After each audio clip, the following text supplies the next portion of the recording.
One of the most frightening developments in the occupation of Iraq and the so-called war on terror is actually something that most people have never heard of. In addition to the 150,000 troops that the U.S. has on the ground in Iraq, the Bush administration has deployed a shadow army of some 100,000 contractors. Of these, tens of thousands are heavily armed mercenaries that roam Iraq with impunity. Among the most powerful of the companies operating in Iraq is Blackwater USA, a secretive company based in the wilderness of North Carolina. It's headed by a right-wing, Christian conservative bankroller of President Bush and his allies. And Blackwater envisions itself as the FedEx of the national security apparatus. But the reality is that Blackwater has become a prime player in the war on terror, and nothing short of the Bush administration's Praetorian Guard. Cover, you got more coming. Christ, like a fucking turkey chip.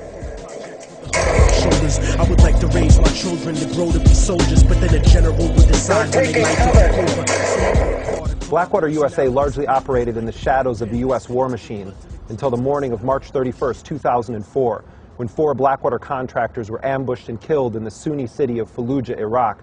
Their bodies were burned and dragged through the streets, 2 of them hung from a bridge over the Euphrates River. For most people, it was the first that they've ever heard of private military contractors operating in Iraq. That was the Mogadishu moment of the Iraq War. In many ways, it was the day the war turned. Unlike Somalia, when the Clinton administration pulled out, the Bush administration initiated a massive revenge attack. They laid siege to the city of Fallujah, killed hundreds of people, displaced tens of thousands of others, and in the process inflamed the Iraqi resistance that haunts U.S. occupation forces to this day.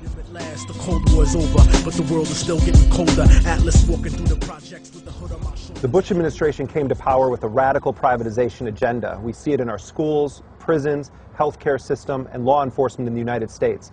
The occupation of Iraq and the war on terror had brought the greatest privatization of warfare in modern history. Blackwater USA has become one of the most powerful private actors in the so-called war on terror. It provides the Bush administration with an extraordinary amount of political cover. The deaths of Blackwater contractors and other war contractors are not included in the total death count, even though some 780 of them have been killed in Iraq. Their injuries don't get calculated either. Their crimes don't get punished. What you have is a revolving door.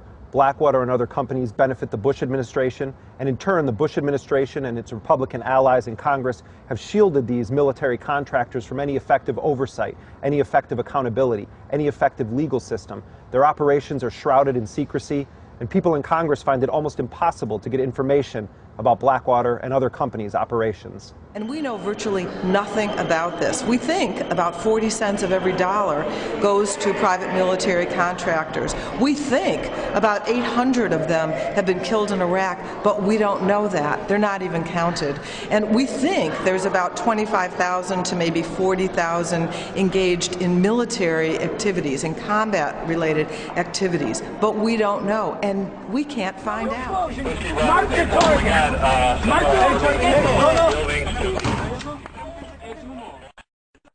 Blackwater USA has 2,300 men actively deployed in 9 countries around the world. They have an additional 20,000 contractors at the ready. But while Blackwater has operated in Iraq and Afghanistan, the company increasingly has its sights set on deployments inside of the United States. Blackwater setting up a new facility in Illinois, another one in California.